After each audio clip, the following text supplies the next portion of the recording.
Hello दोस्तों, तो कैसे हैं आप? सब ठीक होंगे और मन दिल लगाकर पढ़ाई करते होंगे।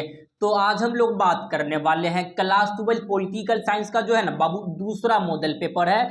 आपका जो एग्जाम 2026 में है बाबू, हम बोले थे आपको 25 गो मॉडल पेपर करवाएंगे, तो ये आज का हमारा दूसरा मॉडल पेपर है।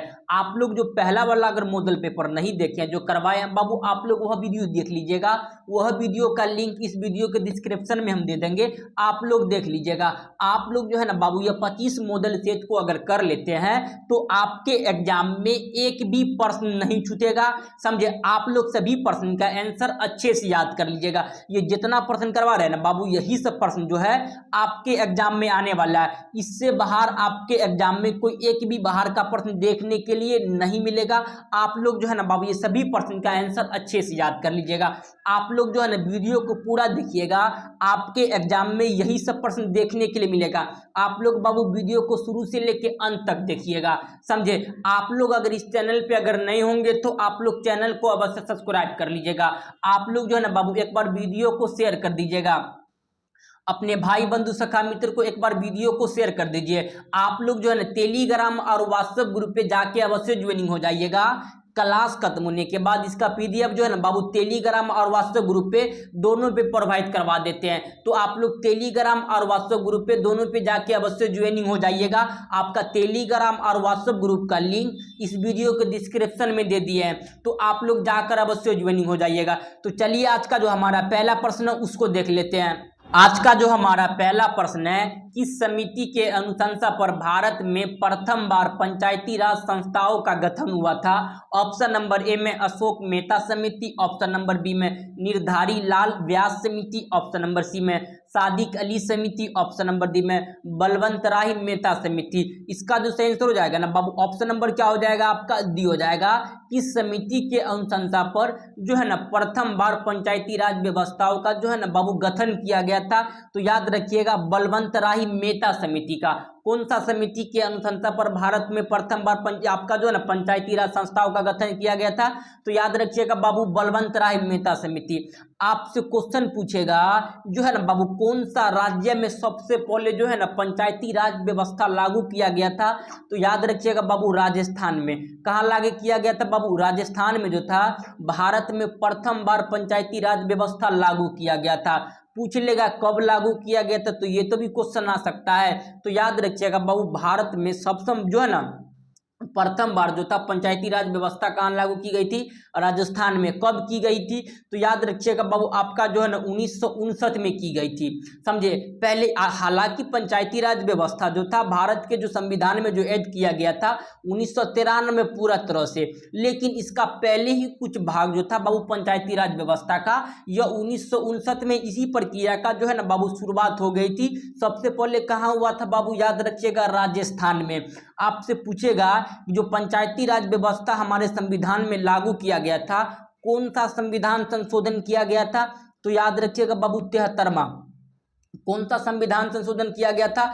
73वां संविधान संशोधन जो किया गया था यह पंचायती राज ले किया गया था। लेकिन एक जो था बाबू आपका 74वां, ये जो था आपका नगर निगम के लिए जो था ना बाबू, आपसे क्वेश्चन पूछेगा कि भारत में प्रथम बार पंचायती राज व्यवस्था जो है ना कब की गई थी? तो लागू की गई थी राजस्थान में आपका जो है ना कब? तो 1959 में। लेकिन संविधान से पारित कब हुआ था? तो याद रखिएगा 1993। लेकिन इसी का थोड़ा मोड़ा प्रक्रिया पहले ही जो था आपका राजस्थान में लागू 1959 में ही कर दिया गया था। 73वां संविधान संशोधन किससे है? तो याद रखिएगा आपका पंचायती राज से पूछ लेगा 74वां संविधान संशोधन किससे संबंधित है? तो नगर निगम से संबंधित है। ये जितना बता रहे हैं ना बाबू, आपके एग्जाम में यही सब प्रश्न आता है। तो आप लोग सभी प्रश्न का आंसर अच्छे से याद कर लीजिएगा। आप लोग जो है ना एक बार वीडियो को शेयर कर दीजिएगा, अपने भाई बंधु सखा मित्र को एक बार वीडियो को शेयर कर दीजिए। आप लोग जो है ना बाबू इस चैनल पे अगर नहीं होंगे तो आप लोग चैनल को अवश्य सब्सक्राइब कर लीजिएगा। आप लोग टेलीग्राम और व्हाट्सएप ग्रुप पे जाके अवश्य ज्वाइनिंग हो जाइएगा। क्लास खत्म होने के बाद इसका पीडीएफ हम जो है ना व्हाट्सएप ग्रुप और टेलीग्राम दोनों पे प्रोवाइड करवा देंगे, तो आप लोग जाकर अवश्य ज्वाइनिंग हो जाइएगा। आप लोग जो है ना बाबू को क्लास कैसा लग रहा है आप लोग जरूर हमें कॉमेंट में बताइएगा। आप लोग एक बार वीडियो को लाइक करिए। तो चलिए आज का जो हमारा दूसरा प्रश्न उसको देख लेते हैं। आज का जो हमारा दूसरा नंबर प्रश्न है कि निम्नलिखित में से कौन सा भारतीय संघीय व्यवस्था का विशेषता नहीं है? क्या पूछ रहा बाबू? विशेषता नहीं है। ऑप्शन नंबर ए में दोहरी नागरिकता, ऑप्शन नंबर बी में शक्तियों का विभाजन, ऑप्शन नंबर सी में आपका जो है ना स्वतंत्र न्यायिक व्यवस्था, ऑप्शन नंबर डी में संविधान की सुव्यवस्था। इसका जो सही आंसर हो जाएगा ना बाबू ऑप्शन नंबर ए दोहरी नागरिकता जो है ये आपका चलता है बाबू अमेरिका में। दोहरी नागरिकता कहाँ चलता है? अमेरिका में। यहाँ क्या पूछ रहा है कि भारतीय संघीय व्यवस्था का विशेषता नहीं है तो आपका जो है शक्तियों का विभाजन है। यहाँ पे देखिएगा तो आपका केंद्र सरकार का अलग शक्ति है, राज्य सरकार का अलग है। उसके बाद जो है ना स्वतंत्र और आपका न्यायिक व्यवस्था यानी हमारे जज सी सब जो थे एक स्वतंत्र होते हैं। आपका संविधान की सुव्यवस्था, संविधान में आप यहाँ पे क्या बाबू सुव्यवस्था यानी स्वतंत्रता सभी व्यक्ति को मिला हुआ है। लेकिन दोहरी नागरिकता ये बाबू अमेरिका में चलता है। तो ऑप्शन नंबर क्या हो जाएगा आपका? ए हो जाएगा। जो ना निम्नलिखित में से कौन भारतीय संघीय व्यवस्था का विशेषता नहीं है? तो याद रखिएगा बाबू दोहरी नागरिकता, ऑप्शन नंबर ए। तो चलिए क्वेश्चन नंबर जो है ना आपका 3 को देखते हैं। जितना प्रश्न बता रहे हैं ना बाबू यही सब प्रश्न जो है आपके एग्जाम में आता है। इससे बाहर आपके एग्जाम में कोई एक भी बाहर का प्रश्न देखने के लिए नहीं मिलेगा। तो आप लोग सभी प्रश्न का आंसर अच्छे से याद करिएगा। क्वेश्चन नंबर 3 में है कि भारतीय संविधान के द्वारा कितने जो है ना बाबू मौलिक अधिकार प्रदान किए गए हैं? ऑप्शन नंबर ए में है 5, ऑप्शन नंबर बी में 6, ऑप्शन नंबर सी में है 7, ऑप्शन नंबर डी में 8। इसका आंसर आप लोग बाबू कमेंट करिए। भारतीय संविधान के द्वारा कितने मौलिक अधिकार जो है ना प्रदान किए गए, इसका आंसर कमेंट करिएगा आप लोग, जल्दी कमेंट करिए। इसका जो सही आंसर हो जाएगा ना बाबू ऑप्शन नंबर क्या हो जाएगा आपका? बी हो जाएगा। भारतीय संविधान के द्वारा जो है ना कुल कितने मौलिक अधिकार प्रदान किए गए हैं? तो याद रखिएगा बाबू कुल 6। देखिए पहले जो था मौलिक अधिकार बाबू 7 था, लेकिन 44वां संविधान संशोधन 1978 में जो है ना आपका संपत्ति के अधिकार को क्या कर दी गई थी? समाप्त कर दिया गया था। समझे? तो अभी भारतीय संविधान में कुल कितने मौलिक अधिकार प्रावधान है? तो याद रखिएगा बाबू 6 है। अगर पहला देखिएगा तो आपको पता है समानता का अधिकार, दूसरा स्वतंत्रता का, तीसरा देखिएगा तो शोषण का विरुद्ध, चौथा देखिएगा तो आपका जो है धार्मिक उपचारों का अधिकार, 7वां देखिएगा तो आपका जो है ना 5वां देखिएगा तो संस्कृति एवं शिक्षा का अधिकार, 6वां देखिएगा तो संवैधानिक उपचारों का अधिकार। तो ये अभी हमारे भारतीय संविधान में कुल 6 फंडामेंटल राइट्स है, लेकिन कभी कभी फंडामेंटल ड्यूटी यानी मौलिक कर्तव्य 11 है। याद रखिएगा एग्जाम में पूछ लेता है। तो option number B. Question number आपका 4 में है भारतीय संविधान के कौन सा अनुच्छेद में निर्वाचन के लिए प्रावधान करती है? यानी चुनाव आयोग का, निर्वाचन का मतलब होता है बाबू चुनाव आयोग, चुनाव आयोग का प्रावधान करती है भारतीय संविधान का कौन सा अनुच्छेद? देखिए बाबू इसका जो सही आंसर वो बताते हैं ताकि ऑप्शन पढ़ने में टाइम लग जाता है, आप लोग कम से कम समय में ज्यादा से ज्यादा प्रश्न करिएगा।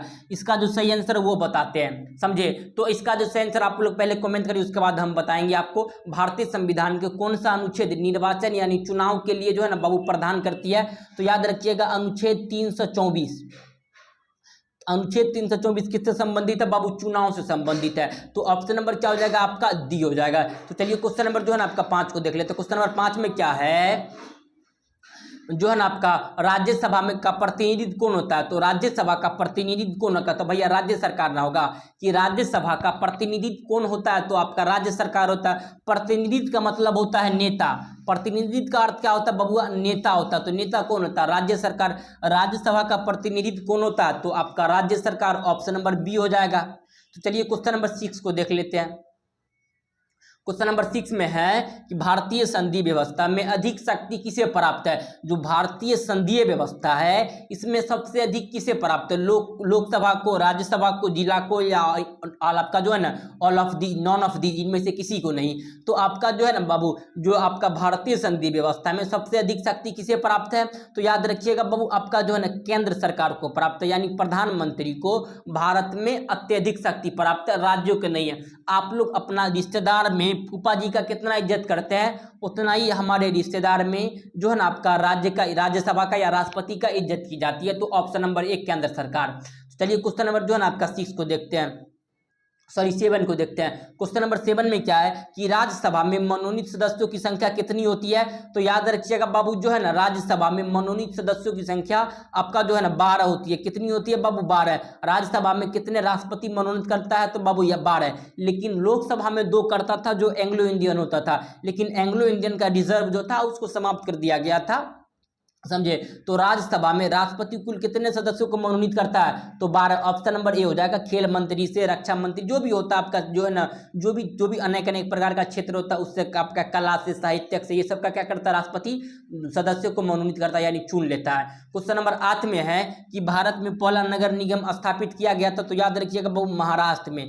कब किया गया था? तो याद रखिएगा 1688 में भारत में पहला नगर निगम स्थापित किया गया था। तो कहाँ बाबू? मद्रास में। कब किया गया था? तो 1687। Option number D.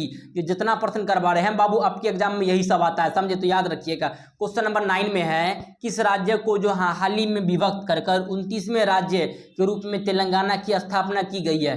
क्या पूछ रहा है कि किस राज्य को हाल ही में विभक्त कर 29वें राज्य के रूप में तेलंगाना का जो है ना बाबू आपका जो स्थापना किया गया था, लेकिन आपका वर्तमान में जम्मू कश्मीर को जो अपना देश था उसको हटा दिया गया है। तो 29 गो राज्य नहीं है भारत में, कुल 28 गो राज्य है। तो इसका जो आंसर हो जाएगा ना बाबू आपका क्या हो जाएगा? आंध्र प्रदेश। क्या हो जाएगा बाबू? Andhra Pradesh. Option number A. देखिए हालांकि जो ये क्वेश्चन आपके एग्जाम में पूछेगा ही नहीं, 29वां राज्य है, 28वां पूछेगा। देखिए वर्तमान में भारत में कुल कितना? 28 राज्य है और केंद्र शासित प्रदेश की संख्या आपका 8 है, समझे। तो आपका ऑप्शन नंबर ए हो जाएगा। हालांकि ऐसा प्रश्न नहीं पूछेगा आपके एग्जाम में 29वां, अभी वर्तमान में 29वां, ये तो मॉडल सेट करवा रहे हैं बाबू आपको हम। चलिए क्वेश्चन नंबर 10 को देख लेते हैं। क्वेश्चन नंबर 10 में क्या है? केंद्र और राज्य के संबंध में जो है ना प्रमुख अड़चना रहती है। केंद्र और राज्य के संबंध में प्रमुख अड़चना यानी रुकावट क्या होती है? राज्यपाल की भूमिका, ये तो सही होगा। Option number B. 1900 आपका जो है ना अनुच्छेद 300 आपका 56, ये आपका किसी एक राज्य में आपातकाल लगाई जाती है। राज्य और केंद्र पर निर्भरता, तो ऑप्शन नंबर डी सभी हो जाएगा, समझे। तो ऑप्शन नंबर राज्यपाल की भूमिका रहती है, अनुच्छेद 356 रहता है। और राज्य सरकार जो पता है आपको कहाँ पर निर्भर रहती है बाबू? केंद्र सरकार पर निर्भर रहती है। तो option number D all of the होगा, समझो। क्वेश्चन नंबर 10 का ऑल ऑफ दी। तो चलिए क्वेश्चन नंबर जो है ना बाबू 11 को देख लेते हैं। क्वेश्चन नंबर 11 में क्या है कि जो है ना आपका भारतीय संविधान के 73वां संशोधन संबंधित है। अब ये सबसे पहला क्वेश्चन में इसका आंसर जवाब दीजिए। आप लोग सबसे पहला क्वेश्चन बताएं, उसमें जवाब दीजिए कि भारतीय संघीय व्यवस्था, भारतीय संविधान का 73वां संशोधन किससे संबंधित है। अभी हम पढ़ा के लाए हैं आपको बाबू। अब ये जो है हम आपको बताए हैं कि सबसे ज्यादा शक्ति किसे प्राप्त हुई, 73वां संविधान संशोधन किससे संबंधित है, अब ये बताएं। तो किससे संबंधित है बाबू? आपका पंचायती राज। अगर 74वां देखिएगा तो नगर निगम से संबंधित है। तो ऑप्शन नंबर 20 का तो आंसर आप लोग कमेंट कर ही दिए होंगे। तो चलिए क्वेश्चन नंबर जो है ना आपका 12 को देख लेते हैं। क्वेश्चन नंबर 12 में क्या है कि सर्वोच्च न्यायालय के न्यायाधीश की नियुक्ति जो है ना बाबू कौन करता है? जो सर्वोच्च न्यायालय होता है उसकी न्यायाधीश की नियुक्ति कौन करता है? तो याद रखिएगा राष्ट्रपति। ऑप्शन नंबर क्या हो जाएगा? सी हो जाएगा 12 का। तो चलिए कोई बाबू क्वेश्चन को कहीं स्पीड में खींच लेते हैं जल्दी जल्दी। क्वेश्चन नंबर 13 में क्या है कि भारत में गैर कांग्रेसी सरकार जो है ना सबसे पहले प्रधानमंत्री कौन थे? तो मोरारजी देसाई। भारत के प्रथम गैर कांग्रेसी प्रधानमंत्री कौन था? तो Morarji Desai. Option number B. यह जो था ना आपका बाबू 1977 में बना था, यानी 1977 में बना था। 1977 में जनता पार्टी की स्थापना पूछ लेगा, किसका? जनता पार्टी की स्थापना पूछेगा तो याद रखिएगा 1977 में हुआ था। उसी समय बिहार आपका जो है ना मोरारजी देसाई भारत के प्रधानमंत्री बने थे, हालांकि कम समय के लिए बने थे। क्वेश्चन नंबर 14 में है कि भारतीय संविधान का कौन सा अनुच्छेद संसद के जो है ना संयुक्त अधिवेशन का जो है ना बाबू अनुमति देता है? तो संयुक्त अधिवेशन समझते हैं बाबू। संयुक्त अधिवेशन हालांकि हम पूरा पढ़ा दिए हैं। संयुक्त अधिवेशन जो होता है आम भाषा में समझिएगा कि लोकसभा और राज्यसभा के बीच गतिरोध यानी लड़ाई होती है, तो संयुक्त अधिवेशन किया जाता है। ये आपका अनुच्छेद 108 में बताया गया है। ऑप्शन नंबर क्या हो जाएगा बाबू? बी हो जाएगा। क्वेश्चन नंबर 14 का ऑप्शन नंबर बी। चलिए क्वेश्चन नंबर 15 को देखते हैं। क्वेश्चन नंबर 15 में क्या है कि निम्नलिखित में कौन सा संविधान का एक संस्था नहीं है? संविधान का संस्था नहीं है। देखिए नीति आयोग, अभी तो वर्तमान में बाबू नीति आयोग को तो पता है पहले नीति आयोग वर्तमान में तो देखिएगा तो जो है आपका वर्तमान में है जो है वो आपका वित्त आयोग, संघ लोक सेवा आयोग, चुनाव आयोग। देखिए नीति आयोग नहीं है। देखिए नीति आयोग जो था बाबू इसके जगह पे क्या लाया गया? योजना आयोग। नीति आयोग जो था पहले चलता था, जो कहने का मतलब जो था 1950 से चलते आया था, लेकिन वर्तमान में क्या लाया गया है बाबू? आपका योजना आयोग ला गया है नीति आयोग के जगह, 2015 में लाया गया था। तो चलिए क्वेश्चन नंबर ऑप्शन नंबर ए हो जाएगा 15 का। चलिए क्वेश्चन नंबर 16 को देखते हैं। क्वेश्चन नंबर 16 में क्या है कि भारतीय संविधान के किस भाग में भारतीय संविधान का कौन सा भाग को संविधान का आत्मा कहा जाता है? तो याद रखिएगा बाबू प्रियम्बल यानी प्रस्तावना को, समझे। भारतीय संविधान का कौन सा भाग को संविधान का आत्मा कहा जाता है? तो याद रखिएगा प्रियम्बल यानी प्रस्तावना। ऑप्शन नंबर ए। चलिए क्वेश्चन नंबर 18 को देखते हैं। क्वेश्चन नंबर 18 में क्या है कि संविधान सभा के अध्यक्ष कौन थे। संविधान सभा का बाबू अध्यक्ष ऐसे पूछ लेगा क्वेश्चन तो राजेंद्र प्रसाद। क्वेश्चन पूछेगा संविधान सभा का अस्थायी अध्यक्ष कौन था, तो सचिदानंद सिन्हा था। संविधान सभा का प्रारूप समिति का अध्यक्ष कौन था, तो आपका अंबेडकर जी था। तो ऑप्शन नंबर इसका बी। चलिए क्वेश्चन नंबर 18 को देखते। कहीं बाबू क्वेश्चन को तेज में खींच लेते, समझे।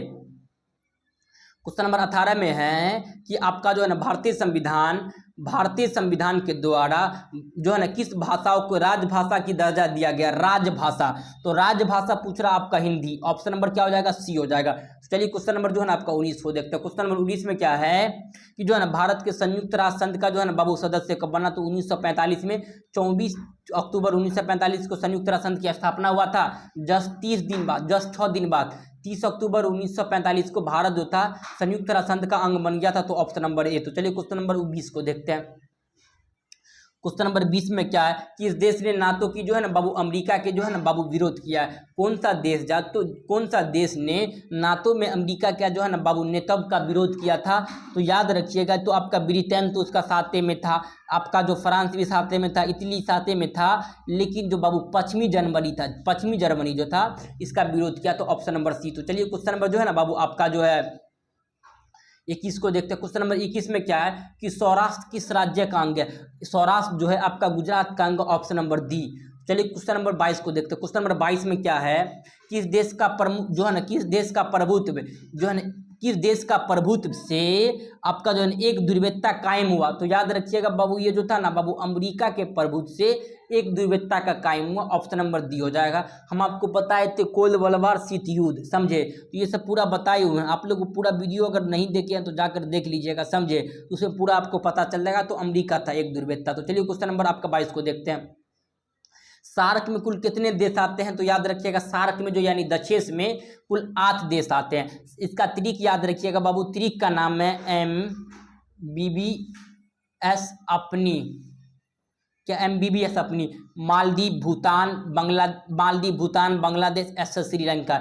ए सा अफगानिस्तान पूछेगा कब जोड़ा गया था, 2007 में। पी सा हमारा पाकिस्तान, एन सा नेपाल और आई सा हमारा क्या हो जाएगा बाबू इंडिया हो जाएगा। तो ऑप्शन नंबर क्या हो जाएगा आपका जो है ना डी हो जाएगा। कब जोड़ा गया था बाबू अफगानिस्तान को, याद रखिएगा 2007 में जोड़ा गया। तो ऑप्शन नंबर डी। सार्क में कुल 8 देश है। सार्क की स्थापना 1985 में होता है। ये सब याद रखिएगा, समझे। चलिए क्वेश्चन नंबर 24 को देखते हैं। सुरक्षा परिषद में अस्थायी सदस्यों की संख्या कितनी है, 5 है। जो परमानेंट सदस्य है उसकी संख्या कितनी है, 5 है। इसका तरीक याद रखिएगा ABCRF। अमेरिका, ब्रिटेन, चाइना, रूस और फ्रांस, ये सब के पास जो है ना बाबू अस्थायी सदस्य, यानी ये सब के पास वीटो शक्ति है। ये सब कोई प्रस्ताव को रद्द कर सकता है, कोई प्रस्ताव को नष्ट कर सकता है। तो ऑप्शन नंबर जो है ना आपका ये हो जाएगा। चलिए क्वेश्चन नंबर जो है ना आपका 25 को देखते हैं। क्वेश्चन नंबर 25 में क्या है कि पूना फैक्ट संबंधित है। तो पूना फैक्ट जो संबंधित है आपका दलित वर्ग से, किससे संबंधित है बाबू, पूना फैक्ट किससे संबंधित है, दलित वर्ग। ऑप्शन नंबर क्या हो जाएगा बाबू ए हो जाएगा। क्वेश्चन नंबर आपका 25 का ऑप्शन नंबर ए। तो चलिए क्वेश्चन नंबर 26 को देखते हैं। क्वेश्चन नंबर 26 में क्या है कि जो है ना आपका संयुक्त राष्ट्र संघ में चार्टर में जो है ना बाबू कुल कितनी धारा है, तो 111 धारा है। संयुक्त राष्ट्र संघ के जो है ना बाबू संयुक्त राष्ट्र संघ के संविधान को क्या कहते हैं, तो चार्टर कहते हैं। इसमें कुल कितना धारा है, तो याद रखिएगा 111 धारा। ऑप्शन नंबर ए। तो चलिए क्वेश्चन नंबर 27 को देखते हैं। क्वेश्चन नंबर 27 में है कि संविधान के कौन सा अनुच्छेद में केंद्र और राज्य के बीच जो है ना विधायी संबंध का उल्लेख है। तो याद रखिएगा अनुच्छेद 245 से लेकर 255 तक जो था केंद्र और विधायक का क्या बाबू उल्लेख है। तो ऑप्शन नंबर ए। तो चलिए क्वेश्चन नंबर आपका 28 को देख लेते हैं। क्वेश्चन नंबर 28 में क्या है कि संयुक्त राष्ट्र संघ की जो है ना बाबू नियुक्ति कौन करता है, मुख्यमंत्री का जो था आपका नियुक्ति कौन करता है। तो याद रखिएगा बाबू मुख्यमंत्री का जो है आपका वर्तमान में देखिएगा तो नियुक्ति राज्यपाल करता है। Option number C. मुख्यमंत्री का नियुक्ति कौन करता है बाबू, राज्यपाल। Option number C. चलिए क्वेश्चन नंबर 29 को देखते हैं। क्वेश्चन नंबर 29 में क्या है, भारतीय संविधान में कुल जो है ना भारतीय संविधान में कुल कितने मौलिक कर्तव्य क्वेश्चन नंबर 1 में बताए थे, 11 है। फंडामेंटल ड्यूटी कितना बाबू, 11 है। तो चलिए क्वेश्चन नंबर आपका 30 को देखते हैं। क्वेश्चन नंबर 30 में क्या है कि राज्यों के संवैधानिक प्रमुख कौन होता है। तो राज्यों का संवैधानिक प्रमुख आपका राज्यपाल होता है। ऑप्शन नंबर क्या हो जाएगा बाबू, ए हो जाएगा, समझे। ऑप्शन नंबर क्या हो जाएगा बाबू, ए हो जाएगा। देखिए 30% करवा देते हैं बाबू, लेकिन वीडियो थोड़ा बड़ा हो जाएगा, आपको फिर हम करवा देंगे। इसका जो भी पर्सन बाकी है आपको जो है ना बाबू दूसरा का पूरा करवा देंगे। तो 30% करवा देते हैं, फिर अगला वीडियो में आपको पूरा करवा देंगे, समझे। तो बाबू आप लोग को क्लास कैसा लगा आप लोग जरूर कमेंट कमेंट में बताइएगा। ये जितना प्रश्न बताते हैं आपके एग्जाम के लिए अति आवश्यक प्रश्न है, तो आप लोग टेलीग्राम और व्हाट्सएप ग्रुप पे जाके अवश्य ज्वाइनिंग हो जाइएगा। क्लास खत्म होने के बाद इसका PDF हम टेलीग्राम और व्हाट्सएप ग्रुप पे दोनों पे प्रोवाइड करवा देंगे। तो ऑप्शन नंबर ए, तो क्वेश्चन नंबर आपका 30 का ऑप्शन नंबर ए हो जाएगा। तो चलिए बाबू हम लोग मिलते हैं नेक्स्ट क्लास में, तब तक के लिए जय हिंद जय भारत।